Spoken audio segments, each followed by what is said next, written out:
Comment un scarabée a-t-il pu façonner la spiritualité ancestrale africaine et de quelle manière peut-il transformer nos vies?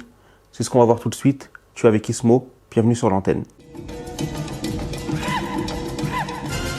Durant l'Antiquité, les anciens Égyptiens avaient observé que le scarabée remplit une fonction essentielle au sein de son environnement, celle de recycler les excréments. L'enseignement qu'ils ont tiré de ces observations est la nature cyclique de la nature elle-même. Ils ont par la suite calqué cette image au ciel. Symboliquement, le scarabée faisait apparaître le soleil levant chaque matin, illuminant ainsi le monde de ses rayons. Mais comme c'est le cas pour de nombreux symboles, il existe un second degré de lecture, plus profond, celui du premier matin du monde, ou pour le dire autrement, la naissance même de l'univers.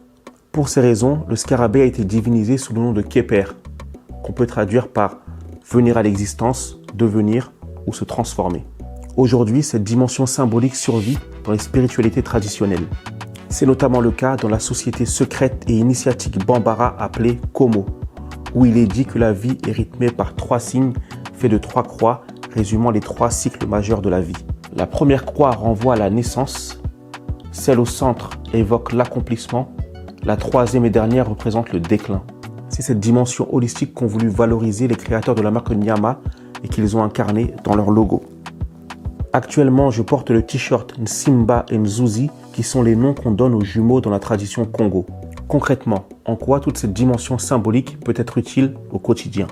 À titre individuel, si tu intègres la symbolique du scarabée à ton existence, cela va te placer dans une dynamique où chaque matin sera un prétexte pour relever de nouveaux défis.